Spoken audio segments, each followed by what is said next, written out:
विवेकानंद जी 2 वर्ष बाद रायपुर से कोलकाता दोबारा लौटे। वो स्वास्थ्य की दृष्टि से भी अच्छे हो गए थे और मन की दृष्टि से भी अच्छे हो गए थे। अब उनमें कोई जिदपन नहीं था, कोई हठधर्मिता नहीं थी और वो समझ चुके थे कि जीवन में शिक्षा का क्या महत्व है और शिक्षा के द्वारा हम क्या कुछ पा सकते हैं।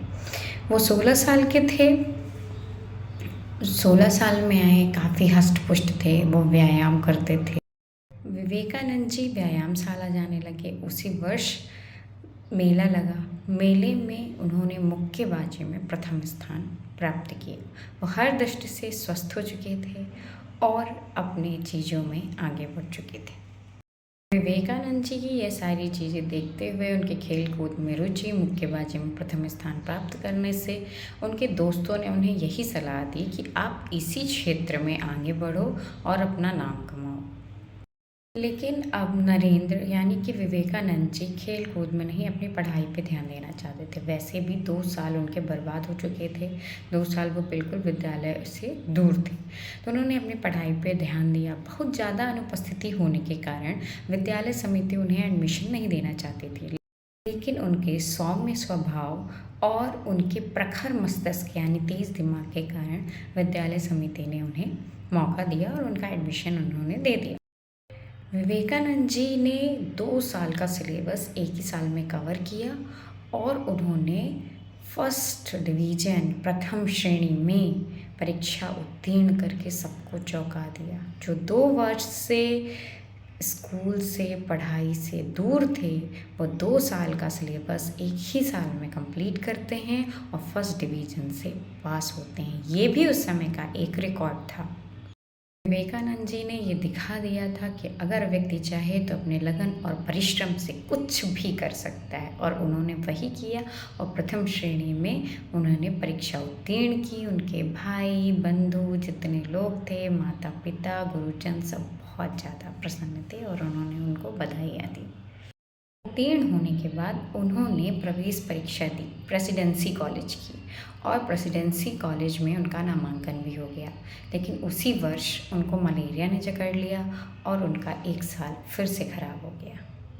अगले वर्ष उन्होंने जनरल असेंबली इंस्टीट्यूशनल में प्रवेश लिया और वहाँ पे वो पढ़ाई करने लगे और उन्होंने FA की पढ़ाई की और उनकी बुद्धि तो बहुत ही ज़्यादा अच्छी थी, उनकी स्मरण शक्ति बहुत ज़्यादा अच्छी थी, जिससे उनके सहयोगी और उनके गुरुजन सभी बहुत ज़्यादा उनका सम्मान करते थे। कॉलेज में विवेकानंद जी ने देखा कि उनके साथ पढ़ने वाले कुछ छात्र जो कि विलासी एवं धनी थे, शिक्षा के महत्व को बिल्कुल भी नहीं समझते थे और कॉलेज को वो मनोरंजन का क्षेत्र मानते। विवेकानंद जी उन छात्रों को प्यार से भी समझाते थे और कठोरता से भी समझाते थे। उनका ये मानना था कि बुराई का डटकर सामना करना चाहिए। इस विचार से सभी छात्र सहमत थे और जो विलासी प्रवृत्ति के और जो गलत लड़के थे वो भी उनकी बात से सहमत हो गए और उन्होंने अपनी विलासिता को छोड़ा और पढ़ने में भी मन लगाने लगे। विवेकानंद जी अपने FA की पढ़ाई बहुत अच्छे से करने लगे। सामान्य व्यक्ति से ज़्यादा वो परिश्रम करते थे और बहुत सारी पुस्तकों को वो पढ़ते थे। उन्होंने दर्शन शास्त्र की बहुत सारी पुस्तकों को पढ़ा। विवेकानंद जी ने पश्चिम देशों के भी दर्शन शास्त्रियों को पढ़ा, जिसमें से डेकार्ट के अहमवाद, स्पेंसर के अज्ञेयवाद और डार्विन के विकासवाद को भी उन्होंने पढ़ा। दर्शन शास्त्र के अध्ययन में उन्हें सबसे ज़्यादा मदद विद्वान प्रोफेसर और या कहें उन्हीं के कॉलेज के प्रिंसिपल प्राचार्य विलियम हेस्टी से काफ़ी मदद मिली। विलियम हेस्टी जो थे वो नरेंद्र को यानी विवेकानंद जी को बहुत ज़्यादा पसंद करते थे और वो कहते थे कि पूरे यूरोप में या पूरे पश्चिमी देशों में कहीं भी नरेंद्र जैसा दार्शनिक नहीं है। विलियम हेस्टी नरेंद्र को यानी कि विवेकानंद जी को परम विद्वान मानते रहते थे, उनसे घंटों बातें करते थे। बहुत सारे प्रश्न नरेंद्र नाथ जी करते थे जिसके वो आंसर खुद ही नहीं दे पाते थे। जीव जगत का संचालन कैसे हो रहा है, कौन कर रहा है, ऐसी बातें विवेकानंद जी को उलझा कर रख देती थी। वो ऐसे ऐसे प्रश्न पूछ लेते थे कि जिसकी वजह से कोई उनका जवाब दे ही नहीं पाता था। विवेकानंद जी की ज्ञान पिपासा बढ़ती जा रही थी। जब भी कोई विद्वान या धर्मज्ञ ईश्वर की सत्ता की बातें करता था कि ईश्वर इस सारे जगत को चला रहा है, तो वो बहुत ज़्यादा विचलित हो जाते थे। और क्या आपने साक्षात ईश्वर को देखा है? सभी दार्शनिकों से, सभी प्रोफेसर से, सभी धर्मज्ञों से वो यही प्रश्न किया करते थे।